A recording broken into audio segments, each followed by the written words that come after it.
ஒற்றை தமிழ் மகன் உள்ளவரை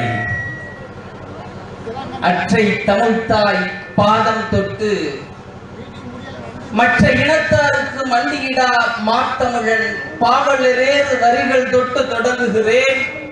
புதுக்கோட்டை மாநகரின் புகழ் வணக்கம் இந்த கந்தர்வ கோட்டைக்கு.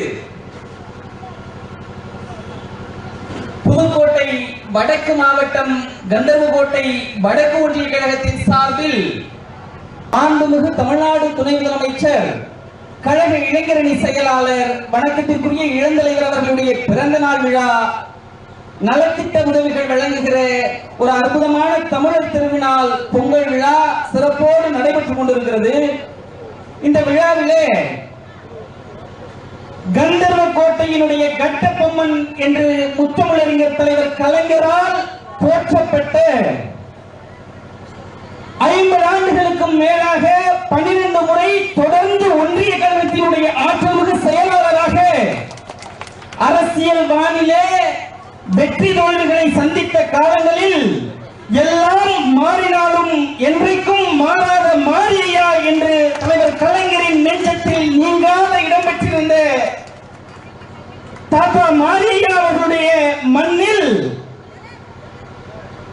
இந்த புதுக்கோட்டையின் பெருமையாக இன்றைக்கும் திகழ்கிற தாத்தா பெரியண்ணன் அவர்கள் மறைந்த பிறகு அவருடைய இடத்தை சட்டமன்றத்திலே நிரப்ப வேண்டும் என்கிற ஒரு சூழ்நிலை நம்முடைய இயக்கத்திற்கு வந்த பொழுது வேட்பாளர் தேர்வை பற்றி துளியும் யோசிக்காமல் பெரியண்ணன் இடத்தில் அவரை நிரப்புவதற்கு கந்தர்வகோட்டையினுடைய கட்டபொம்மன் மாரியையாவால் தான் முடியும் என்று சொல்லி அன்றைக்கு வேட்பாளராக களம் காண வைத்து சட்டமன்றத்தினுடைய உறுப்பினராக திறம்பட செயலாற்றி 15 ஆண்டு காலம் கோமாபுரத்தின் கொள்கை கோமானாக அந்த மக்களினுடைய நன்மதிப்பை பெற்ற ஊராட்சி மன்றத்தினுடைய தலைவராக திறம்பட செயலாற்றி கூட்டுறவு வங்கியினுடைய தலைவராக தொடர்ந்து பணியாற்றி இந்த மண்ணிற்கான பெயரை இந்த மக்களுக்கான அடையாளத்தை இன்றைக்கும் கந்தர்வகோட்டையில் அரசியல் பேசுகிற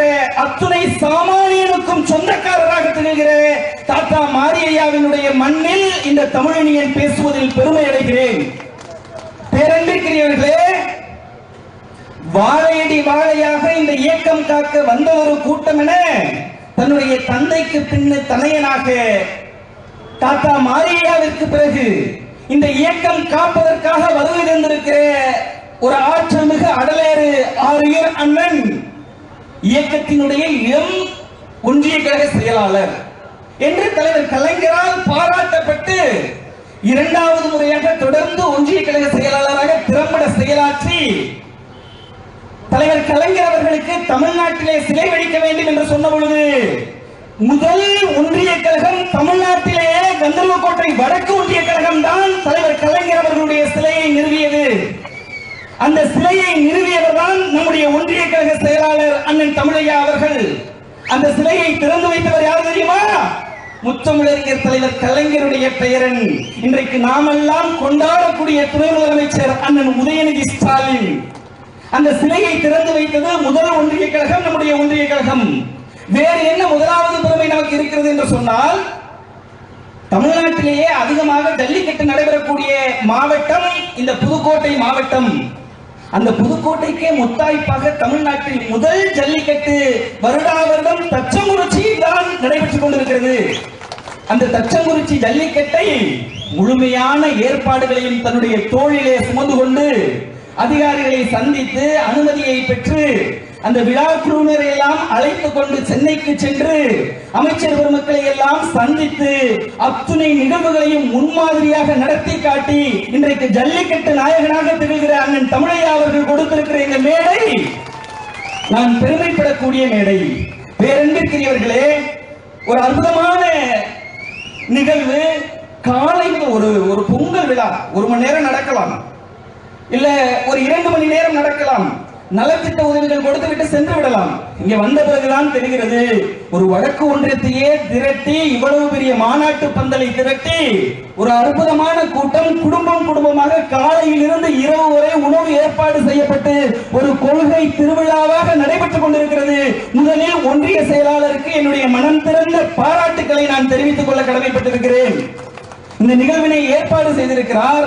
இந்த நிகழ்விற்கு தலைமை தாங்குகிற தலைவர், மாவட்ட கழகத்தினுடைய மகத்தான செயலாளர் தலைவர் தளபதி அவர்களினுடைய நெஞ்சத்தில் நிறைந்தவர், இளந்தலைவர் அவர்களினுடைய பேரன்மை பெற்றவர், வாராது வந்த மாமணி போல் இந்த மண்ணுக்கு கிடைத்திருக்கிற மணிமகுடம், என்னுடைய அரசியல் ஆசான், நெஞ்சம் நிறைந்த ஆருயிர் அண்ணன், என்னுடைய அரசியல் வழிகாட்டி வழக்கறிஞர் கே கே செல்லவாண்டியன் அவர்களை நான் வணங்குவதற்கு கடமைப்பட்டிருக்கிறேன். பேரன்பிற்குரியவர்களே, இந்த ஒவ்வொருவருக்கும் தமிழினியனுடைய இனிய மாலை வணக்கத்தை நான் தெரிவித்துக் கொள்ள கடமைப்பட்டிருக்கிறேன். ஒரு அற்புதமான நலத்திட்ட உதவிகள் வழங்குகிற விழா. முதலில் நான் ஒரு நிகழ்வை சொல்லி தொடங்கலாம் என்று நினைக்கிறேன். நான் சின்ன பிள்ளையா இருந்தப்போ 2வது படிச்சுட்டு இருந்தேன். எனக்கு 7 வயது. இன்றைக்கு 29 கடந்து 30 வயதாகிறது. 23 ஆண்டுகளுக்கு முன்னதாக ஒரு என்னுடைய ஊரில் இப்படி ஒரு பொங்கல் விழா விளையாட்டு போட்டிகளோடு துவங்கியது. அன்னைக்கு பாட்டில்ல தண்ணி நிரப்பக்கூடிய ஒரு போட்டி நடந்தது.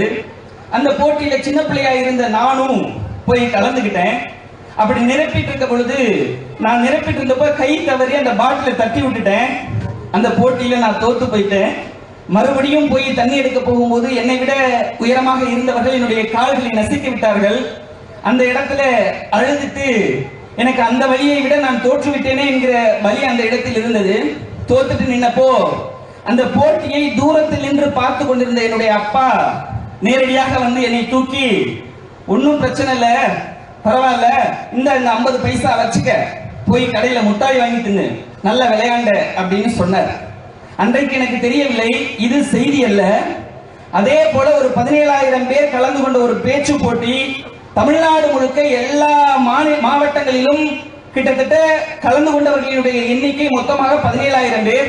அந்த பேச்சு போட்டியில் மாவட்ட அளவில் ஒரு 903 பேர் கலந்து வெற்றி பெற்றார்கள். அதற்கடுத்து மண்டல போட்டி. அந்த மண்டல போட்டியிலே அந்த 903 பேரும் பங்கேற்று இறுதி போட்டிக்கு தேர்வு பெற்றவர்கள் 182 பேர். நீங்க தெளிவா புரிஞ்சுக்கணும், 17,000 பேர், அடுத்தது அதிலிருந்து ஒரு 903 பேர், அதற்கடுத்து 182 பேர். அந்த 182 பேரில் நானும் பேசினேன். இங்கே பேசி இருக்கிற நலமை சகோதரிகள் மதுமிதா, காவியா, வருகை தரவிருக்கிற யானி, விஸ்வா எல்லோரும் பேசினோம். நான் புதுக்கோட்டை மாவட்டத்திலிருந்து தேர்வு செய்யப்பட்டேன். அவர்கள் தஞ்சாவூர் மாவட்டத்திலிருந்தும் விழுப்புரத்திலிருந்தும் தேர்வு செய்யப்பட்டு வந்தார்கள். இந்த 4 பேரும் மண்டலத்தில் ஒரே போட்டியில் ஒரே அரங்கில் பேசிக்கொண்டோம், மோதினோம். 4 பேரும் வெற்றியாளர்களாக தேர்ந்தெடுக்கப்பட்டோம். 4 பேரும் தேர்ந்தெடுக்கப்பட்டு இறுதி போட்டிக்கு போனோம்.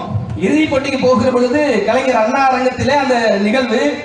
எல்லோரும் பரிசு நமக்கு இருக்குமா என்று ஆவலோடு எதிர்பார்த்து காத்துக் கொண்டிருந்தார்கள். நானும் அப்படித்தான், நமக்கு ஒரு பரிசு கிடைத்துவிடும் என்கிற ஆவலில் அமர்ந்திருந்தேன். அந்த போட்டியில 3வது பரிசை அறிவிக்கிறார்கள். தஞ்சாவூரில் இருந்து வியானி விஸ்வாவுடைய பெயரை சொல்கிறார்கள்.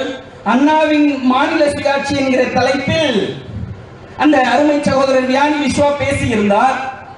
சரி, 2வது பரிசும் முதல் பரிசும் இருக்கிறது, நிச்சயம் நமக்கு கிடைத்துவிடும் என்கிற நம்பிக்கையில் அப்போதும் நான் அமர்ந்திருந்தேன். 2வது பரிசை சொல்கிற பொழுது வேதாரண்யத்திலிருந்து சிவரஞ்சனி என்கிற ஒரு அருமை சகோதரி ஒரு அற்புதமாக பேசினார். பெரியார் என்றென்றும் ஏன் என்கிற தலைப்பில் பேசியதற்காக அவருக்கு 2வது பரிசை அறிவித்தார்கள். அந்த நொடியில் நான் முடிவு செய்துவிட்டேன், முதல் பரிசு நமக்கு அல்ல என்று. ஏனென்று சொன்னால் 2வது பரிசை பெற்றிருக்கக்கூடிய அந்த சகோதரி எந்த தலைப்பில் பேசினாரோ அந்த தலைப்பு தான் எனக்கும் இறுதி போட்டியில் கிடைத்திருந்தது. மற்ற 3-5 தலைப்புகள் இருக்கிறது. தலைவர் கலைஞர் பெயரை தாங்கி இருக்கக்கூடிய தலைப்பு இருக்கிறது, தளபதியார் பெயருக்கான தலைப்பு இருக்கிறது, அண்ணாவை பற்றி தலைப்பு இருக்கிறது, திமுகவை பற்றி தலைப்பு இருக்கிறது. ஒருபோதும் 2வது பரிசு அந்த பெரியார் தலைப்புக்கே முதல் பரிசையும் தரமாட்டார்கள் என்று என்னை நானே தேற்றிக் கொண்டேன். அந்த இடத்துல ஒரு பெரிய ஏமாற்றம், பெரிய தோல்விக்கான ஏக்கம் எனக்குள் இருந்தது. ஆனா அதை நான் வெளிக்க அமைச்சிக்காம முதல் பரிசை அறிவித்த பொழுது அறிவித்ததற்காக கை தட்டி கொண்டிருந்தேன். அதுதானே வழக்கம், அதுதானே மரபு. அந்த சகோதரை பாராட்டி கொண்டிருந்தேன். இறுதியாக ஒரு அற்புதமான நிகழ்வு நடந்தது. இளந்தலைவர் உதயநிதி ஸ்டாலின் அண்ணன் அவர்கள் சொன்னார், இங்கே கலந்து கொண்ட 182 பேரும் இயக்கத்தினுடைய சொற்பொழிவாளர்களாக அங்கீகரிக்கப்பட்டிருக்கிறீர்கள். ஒவ்வொருவரும் வெற்றியாளர் தான் என்று சொன்னார். அந்த பரிசளிக்கக்கூடிய அந்த அரங்கத்திலே மாவட்ட செயலாளர் அவர்கள் முதல் வரிசையில் அமர்ந்திருந்தார். எங்களுக்கெல்லாம் நினைவு பரிசு இளந்தலைவர் அவர்கள் கொடுத்துவிட்டு அந்த பரிசோடு மாவட்ட செயலாளரை சந்திப்பதற்காக தயங்கி நான் நின்று கொண்டிருந்தேன். என்னுடைய எனக்கு வெற்றி கிடைக்கவில்லையே என்கிற ஒரு ஏமாற்றம் ஒரு பக்கம். எப்படி மாவட்டம் முழுக்க எல்லா மேடைகளையும் மேடை கொடுத்து என்னை முறைப்படி வார்ப்பித்த அந்த மாவட்ட கழக செயலாளர் அவர்களை சந்திக்க போகிறேன், பரிசு இல்லாமல் எப்படி நான் சந்திப்பது என்கிற ஒரு ஏக்கம் ஏமாற்றம் எனக்குள்ளே இருந்தது. அப்படி அவரை போய் சந்தித்த பொழுது துளியும் யோசிக்கவில்லை. என்னுடைய மணிக்கட்டை இறுக பிடித்துக் கொண்டு மேடைக்கு கூட்டி சென்றார். அண்ணன் இளந்தலைவர் அவர்களிடத்திலே அவருடைய காதில் எதையோ பேசினார். எனக்கு ஒன்றும் புரியவில்லை. 25,000 ரூபாய் பணத்தை ஒரு கவரிலே வைத்து புதுக்கோட்டை வடக்கு மாவட்ட கழகத்தின் சார்பில் எங்களுடைய மாவட்டத்திலிருந்து தேர்ந்தெடுக்கப்பட்ட இந்த இளம் பேச்சாளர்களுக்கு மாவட்ட கழகம் இந்த பரிசை வழங்குகிறது, அதை அண்ணன் இளந்தலைவர் அவர்கள் உங்களுடைய கரங்களால் வழங்க வேண்டும் என்கிற வேண்டுகோளை கொடுத்து அந்த இடத்தில் எனக்கும் ஒரு அங்கீகாரத்தையும் ஒரு பெருமிதத்தையும் பெற்றார். நான் யோசித்து பார்க்கிறேன், 23 ஆண்டுகளுக்கு முன்பாக ஒரு சின்ன போட்டியில நான் தோத்துட்டேன். என்னுடைய அப்பா நான் தோத்துட்டேன், அந்த கவலை எனக்குள்ள இருக்கக்கூடாது என்பதற்காக 50 பைசாவை கொடுத்தார்.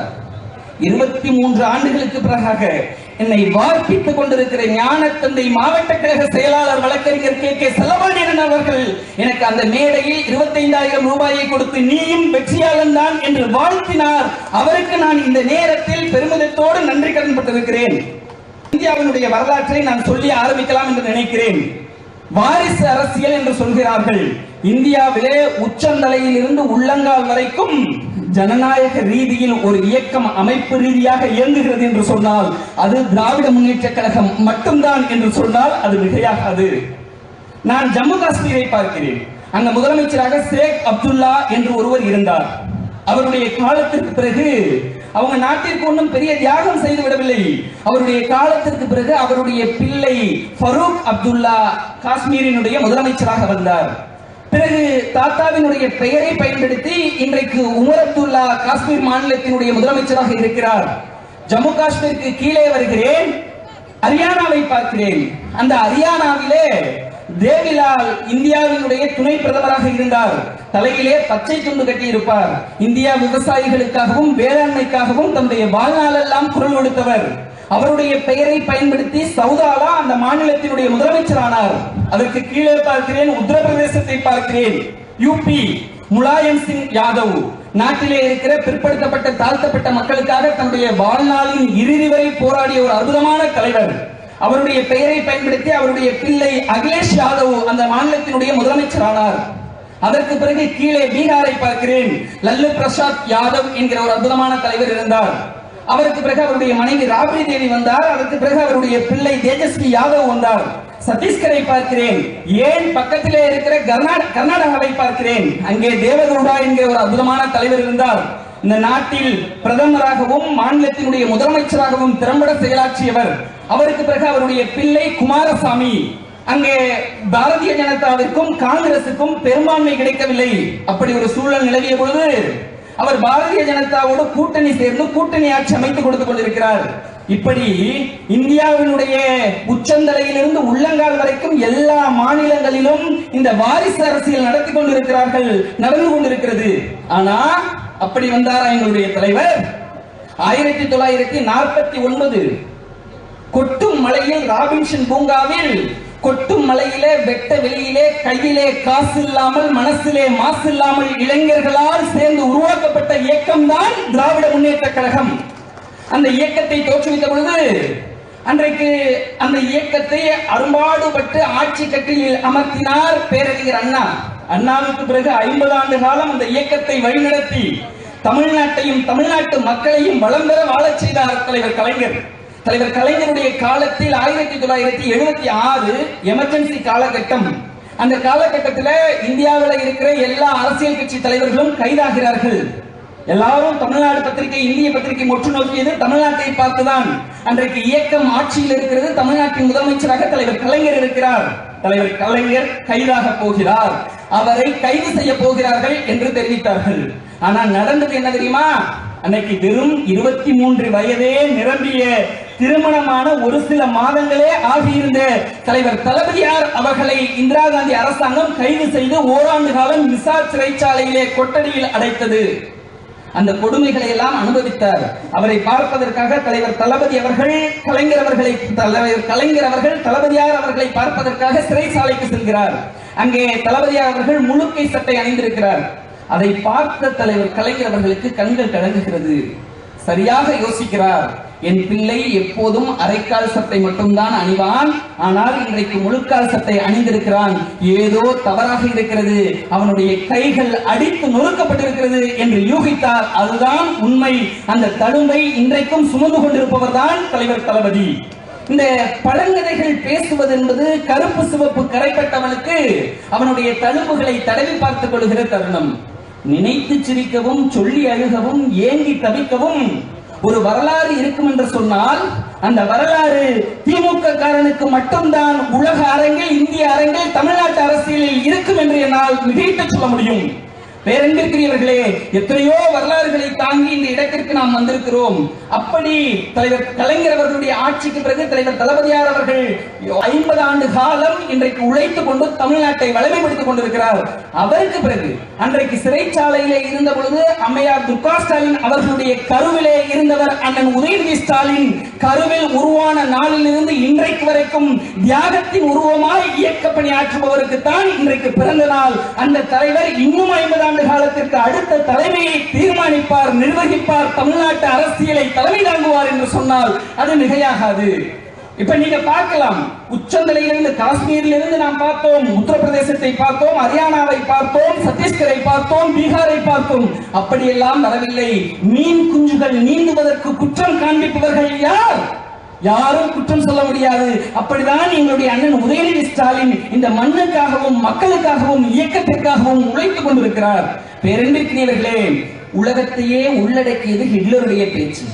உலகத்தையே உள்ளடக்கியது ஹிட்லருடைய பேச்சு. மாகாணங்களை எல்லாம் ஒன்று சேர்த்தது பட்டேலினுடைய பேச்சு.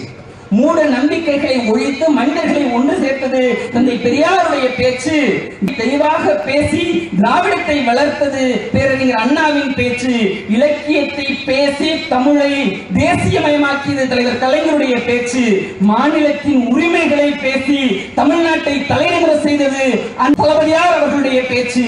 இவை அத்துணையும் பேசி சனாதானத்தை மறுத்து பேசி சமத்துவத்தை, சமூக நீதியை உயர்த்தி பேசி இன்றைக்கு ஒட்டுமொத்த இந்தியாவையும் ஆட்கொள்ள செய்திருக்கிறது அண்ணன் உதயநிதி ஸ்டாலின் அவர்களுடைய பேச்சு என்று சொன்னால் அது மிகையாகாது. சனாதானத்தை ஒழிப்போம்னு சொன்னாருங்க. பிறப்பால் உயர்வதாவது கற்பிக்கிற இந்த சனாதானத்தை ஒழிப்போம் என்று சொன்னார்கள். பத்திரிகையாளர்கள் எல்லோரும் புடைசூழ அவரிடத்திலே கேள்வி கேட்கிறார்கள். சனாதானத்தை ஒழிப்போங்கிறீங்களே, உங்கள் மீது வழக்கு தொடர்கிறார்கள். உத்தரப்பிரதேசத்திலே வழக்கு, குஜராத்திலே வழக்கு, பீகாரிலே வழக்கு, கர்நாடகாவிலே வழக்கு. அவர் பேசிய ஒரு கருத்துக்காக 18 மாநிலங்களில் வழக்கு. ஆனா அவருடைய கருத்திலே பின்வாங்குகிறீர்களா என்று கேட்டார்கள். அண்ணன் உதயநிதி ஸ்டாலின் சொன்னார், தலைவர் கலைஞர் பேசியதை, பேரறிஞர் அண்ணா பேசியதை, பகுத்தறிவு தந்தை பெரியார் பேசியதை தான் நான் பேசினேன். என்னுடைய கருத்திலிருந்து நான் பின்வாங்க மாட்டேன் என்று சொல்லி நின்ற கருத்தில் உறுதியாக நின்ற தலைவன் தான் அண்ணன் உதயநிதி ஸ்டாலின். பேரன்பிற்குரியவர்களே, ஒரு கருத்து, இந்தியா ஒரு மதச்சார்பற்ற நாடு. ஒரு தீர்ப்பு இந்தியாவையே ஒரு அதிர்வலையை ஏற்படுத்தியது. பாபர் மசூதி வழக்கு. பாபர் மசூதி வழக்கிற்கு அந்த தீர்ப்புக்குள்ளே நான் சொல்ல விரும்பவில்லை. உச்சநீதிமன்றம் அளித்த தீர்ப்பு. ஒரு தீர்ப்பு உச்சநீதிமன்றத்தில் வருகிறது என்று சொன்னால் 5 நீதிபதிகளோ 3 நீதிபதிகளோ ஒரு அமர்வில் இருப்பார்கள். எந்த தீர்ப்பிலும் இந்த தீர்ப்பை எழுதியவர் யார் என்கிற பெயர் அந்த தீர்ப்பினுடைய இறுதியில் இருக்கும். அந்த தீர்ப்பினுடைய இறுதியில் கையெழுத்திட்டு இந்த தீர்ப்பை நான் எழுதினேன் என்று சொல்வார்கள். அந்த தீர்ப்பை நாங்க ஒத்துக்கிட்டோம், மற்ற 2 பேரோ 3 பேரோ அந்த தீர்ப்பில் இருக்க பெஞ்சில் இருக்க மற்றவங்களோ கையெழுத்து போடுவாங்க. இதுதான் உலக வழக்கம். இப்படித்தான் அந்த தீர்ப்பு வரிசையாக இருந்தது. ஆனா நீங்க நல்லா யோசிச்சு பார்க்கணும், அப்படி இந்த இந்திய அரசியல் வரலாற்றில் ஒரு தீர்ப்புக்கு யார் தீர்ப்பு எழுதணும்னே குறிப்பிடாமல் வந்த தீர்ப்பு இந்த பாபர் மசூதியினுடைய தீர்ப்பு. அந்த பாபர் மசூதியை இடித்துவிட்டு அந்த இடத்தில் ராமர் கோயிலை கட்டிய தீர்ப்பு. அந்த தீர்ப்புக்குள்ள நான் செல்லவில்லை. அந்த தீர்ப்பை எழுதிய நீதிபதிகளில் ஒருவருக்கு நாடாளுமன்றத்திலே இந்த பாரதிய ஜனதா அரசாங்கம் நாடாளுமன்ற உறுப்பினர் பதவி கொடுத்தார்கள். அதற்குள்ளே நான் செல்லவில்லை. ஆனா அந்த தீர்ப்பை இது இந்தியா பாத்தீங்கன்னா ஒரு மதச்சார்பற்ற நாடு. நம்ம என்ன எல்லைக்கு போனாலும் உச்ச நீதிமன்றத்தினுடைய தீர்ப்பு அதை எல்லோரும் ஏற்றுக்கொள்ளத்தான் வேண்டும். பத்திரிகையாளர்கள் எல்லோரும் கேட்கிறார்கள், அண்ணன் உதயநிதி ஸ்டாலின் அவர்களிடத்தில் இந்த தீர்ப்பை நீங்க எப்படி பார்க்கிறீங்கன்னு கேட்கிறது. நம்முடைய தலைவர் தளபதியார் அவர்களை போல சமூக நீதியை பேசக்கூடிய இந்திய தலைவர்கள் எல்லோரும் உச்ச நீதிமன்றத்தினுடைய தீர்ப்பு அதில் கருத்து சொல்ல எதுவும் இல்லை என்று சொல்லிவிட்டு சென்றார்கள். அண்ணன் உதயநிதி ஸ்டாலின் என்ன சொன்னார் தெரியுமாமா? உச்ச நீதிமன்றமே சொல்லி இருந்தாலும் இந்த தீர்ப்பு தவறு என்று நான் உறக்க சொல்வேன், இந்த தீர்ப்பில் நான் உடன்படவில்லை என்று சொன்ன தலைவருக்கு வெறும் 47 வயதில் சமூக நீதியை எந்த கட்டத்திலும் நான் நிலைநிறுத்துவேன் என்று உழைக்கிற ஒரு தலைவருக்கு இன்றைக்கு மகத்தான பிறந்த நாள். அந்த பிறந்த நாள் விழாவை சிறப்போடு கொண்டாடி கொண்டிருக்கிறார்கள். ஒரு கோவில், அந்த கோவிலினுடைய உச்சியில் ஒரு புறா இருந்தது, மாடப்புறா. அந்த மாடப்புறா ஒரு குட்டி புறாவிடத்திலே, அதோட குஞ்சு புறாவும் மாடப்புறாவும் இருந்தார்கள்.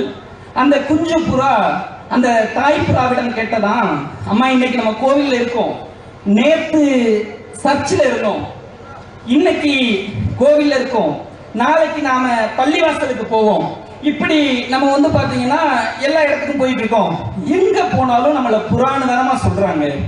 ஆனா நேற்று இருந்த அந்த சர்ச்சுக்கு போனவங்களை கிறிஸ்தவர்கள்னு சொன்னாங்க, இன்னைக்கு கோவில்ல இருக்கவங்களை இந்துக்கள்னு சொல்றாங்க, நாளைக்கு பள்ளிவாசலுக்கு போக போறோம் அங்க இஸ்லாமியர்கள்னு சொல்றாங்க.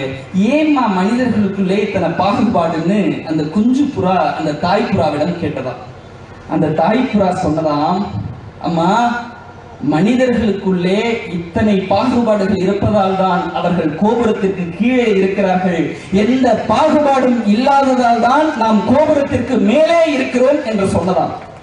செய்தி அதுவல்ல, உலக வரலாற்றில் ஒரு தலைவன், நீங்கள் இந்துவாக நினைத்தால் நான் இந்து, நீங்கள் என்னை இஸ்லாமியனாக நினைத்தால் நான் இஸ்லாமியன், நீங்கள் கிறிஸ்தவனாக என்னை நினைத்தால் நான் கிறிஸ்தவன் என்று சொல்லி மத நல்லிணக்கத்தினுடைய மறு உருவமாய் திகழ்கிறார் என்று சொன்னால் அண்ணன் உதயநிதி ஸ்டாலின் அவர்கள்தான் என்று சொன்னால் அது மிகையாகாது.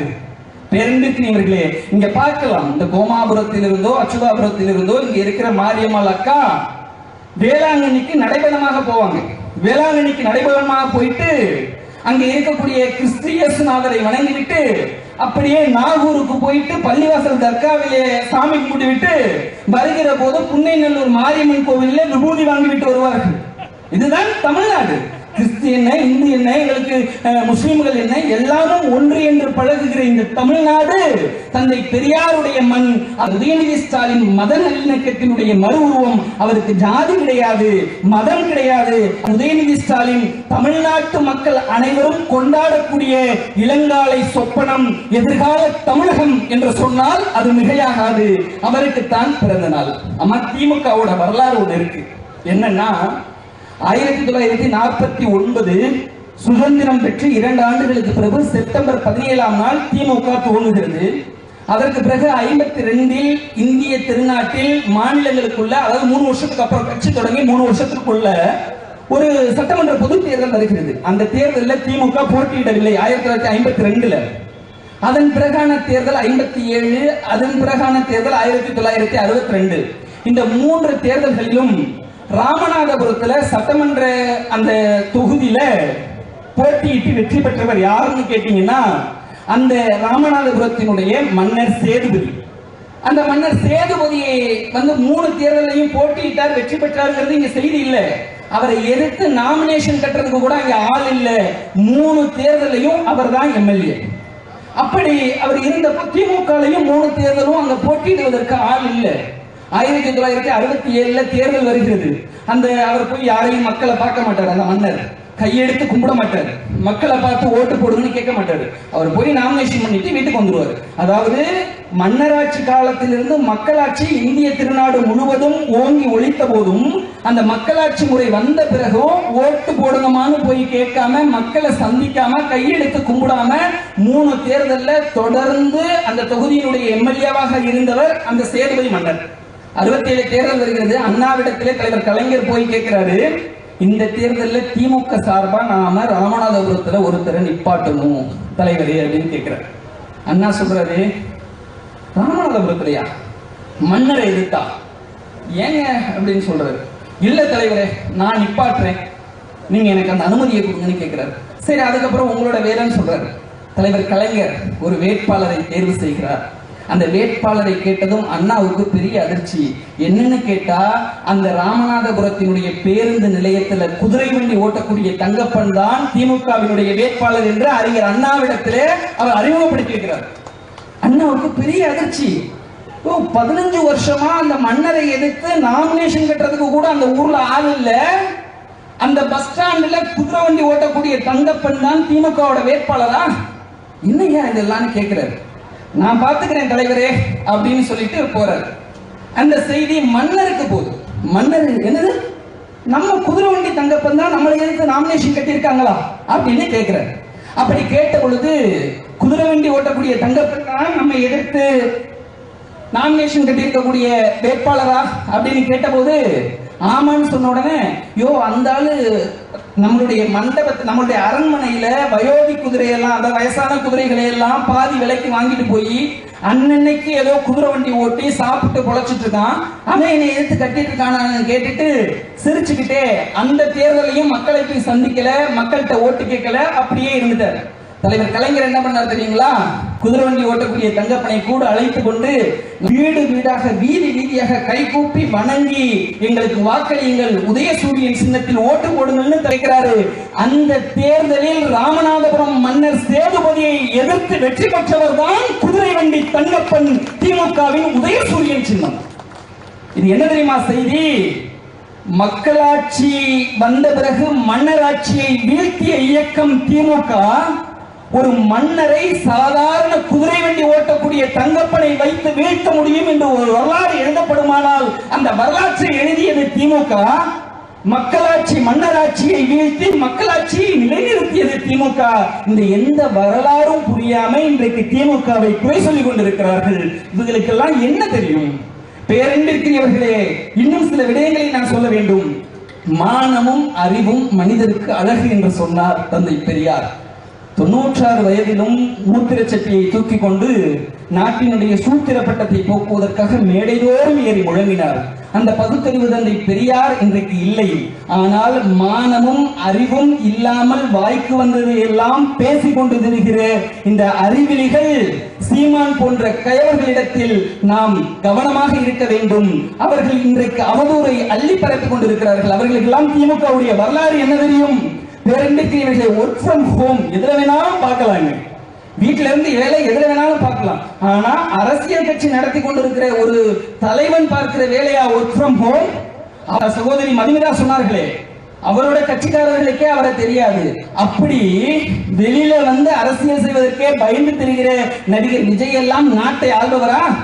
ஏங்க, இன்னும் பிப்ரவரி மாதம் 5ஆம் தேதி நம்முடைய ஈரோடு கிழக்கு இடைத்தேர்தல் நடைபெறவிருக்கிறது. அந்த இடைத்தேர்தலிலே இந்திய கூட்டணியினுடைய சார்பாக திராவிட முன்னேற்ற கழகத்தினுடைய வேட்பாளர் உதயசூரியன் சின்னத்தில் போட்டியிடுவார் என்கிற தகவலை தலைவர் தளபதி அவர்கள் வெளியிட்டிருக்கிறார். வேட்பாளராக கழக கொள்கை பரப்பினுடைய துணை செயலாளர் அண்ணன் டி.சி. சந்திரகுமார் அவர்கள் உதயசூரியன் சின்னத்தில் போட்டியிடுகிறார். நாங்க களம் காணுகிறோம். அடுத்த வருஷம் ஆளுங்கட்சி ஆகும்னு சொல்லிட்டு இன்னைக்கு ஒரு வேட்பாளர் கிடைக்காம திரிகிற நீ கட்சி தலைவனா? அப்போ ஒரு வேட்பாளரே கிடைக்காம அடுத்த வருஷம் 2026 தேர்தலை எதிர்கொள்ள நான் ஆளுங்கட்சியாகவும் முதலமைச்சராகவும் என்று சொல்பவர்களுக்கு இந்த வருடத்தில் இடைத்தேர்தலில் நிற்பதற்கே வக்கில்லை. அவர்களை பற்றி எல்லாம் நாம் நம்மை யோசிச்சு பாருங்க. இந்த திமுகவினுடைய வரலாற்றில் நம்ம ராஜாஜியை எதிர்த்து அரசியல் செய்திருக்கிறோம், பக்தவத்சலத்தை எதிர்த்து அரசியல் செய்திருக்கிறோம், காமராஜரை எதிர்த்து அரசியல் செய்திருக்கிறோம். இன்னும் சொல்ல வேண்டும் என்று சொன்னால் நீங்க வரிசையா பார்க்கலாம். எம்ஜிஆரை எதிர்த்து அரசியல் செய்திருக்கிறோம், அம்மையார் ஜெயலலிதாவை எதிர்த்து அரசியல் செய்து கொண்டிருக்கிறோம். இன்னைக்கு கோமாளிகளோடும் குழுமுட்டைகளோடும் அரசியல் செய்ய வேண்டிய தலைவிதி நமக்கு கிடைத்திருக்கிறது. யோசிச்சு பாருங்க. ஒருத்தர் சொன்னார், காலில் செருப்பு போடாம நடப்பேன். பேசுவதற்கு நாங்கள்லாம் காலில் செருப்பு போடுறதுக்கே ஒரு மிகப்பெரிய போராட்டத்தை போராட வேண்டியிருந்தது. காலில் செருப்பு போட்டு நான் வீதிகளில் ஒவ்வொரு தமிழனும் சுயமரியாதையோடு நடக்க வேண்டும் என்பதற்காக போராடிய இயக்கம் திராவிட இயக்கம். செருப்பு இல்லாம நடக்கிறத பத்தி பேசுவதற்கு அந்த வரலாறு உனக்கு ஏதாவது தெரியுமா? வாழ்நாளெல்லாம் நீ செருப்பு போட முடியாது, ஆனா நீ போடுவ. ஏன்னு கேட்டா உனக்கு தான் சொன்ன வார்த்தையில் நிற்பதற்கு எந்த தகுதியுமே இல்லையே. சொன்ன வார்த்தைகளை திருப்பி திருப்பி மாற்றி பேசுகிற இயல்பு உள்ளவர்கள் தானே நீங்கள். சாட்டையால் அடித்துக் கொள்கிறீர்கள். இந்த மணிப்பூர் சம்பவம் நடந்த பொழுது உங்களுடைய சாட்டை எங்க இருந்தது? நம்முடைய மல்யுத்த வீராங்கனைகள் பாலியல் துன்புறுத்தலில் பாதிக்கப்பட்ட பொழுது உங்களுடைய சாட்டை எங்கிருந்தது?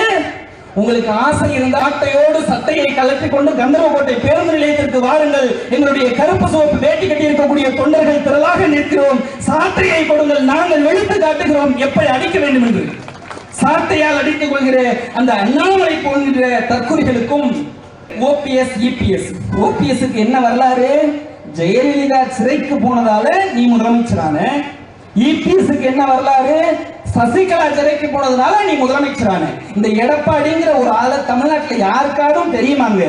ஏதோ ஒரு கால சூழல்ல முதலமைச்சராயிட்டு நீ தலைமையேற்ற பிறகு வந்த 10 தேர்தல்களிலும் படுதோல்வி அடைந்த அந்த பாதம் தாங்கி பழனிசாமி, பாஜகவிற்கு அடிமை சேவகம் செய்கிற பழனிசாமி, சேக்கிலார். நீங்க யோசிச்சு பாருங்க, கம்ப ராமாயணத்தை எழுதியவர் யாருன்னு கேட்டா எல்லாரும் சொல்லலாம்.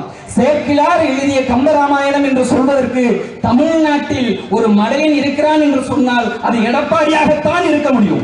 ஏன் ஒரு கடைசியா என்ன புத்தகம் படிச்சீங்கன்னு அந்த பத்திரிகைக்காரர் கேட்கிறாரு.